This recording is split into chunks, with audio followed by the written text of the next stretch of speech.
ஒரு வாரமாக உடம்பு சரியில்லைங்க. தொண்டை ரொம்ப இன்ஃபெக்ஷன் ஆயிருக்கு. அதனால் என்னோடய வாய்ஸ் சரியாக இருக்காது. தப்பாக நினச்சிக்காதீங்க.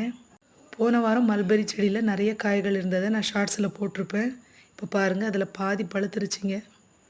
இன்றைக்கி ஒரு 10-15 பழங்கள் இருந்தது. நான் கட் பண்ணி எடுத்துட்டேன். திங்கக்கிழமைலேருந்து ஞாயிற்றுக்கிழமை வரைக்கும் அரிசி பருப்பு கழுவுற தண்ணியெல்லாம் புளிக்க வச்சு ஞாயிற்றுக்கிழமை சாயந்தரம் நான் செடிகளுக்கு கொடுத்துருவேங்க.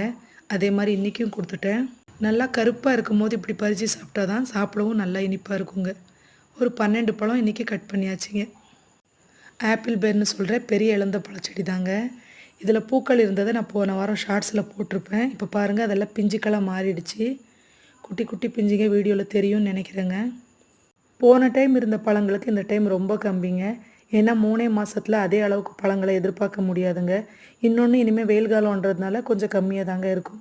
என் வீடியோ பிடிச்சிருந்தா சப்ஸ்கிரைப் பண்ணுங்கள், லைக் பண்ணுங்கள், ஷேர் பண்ணுங்கள். பாய்.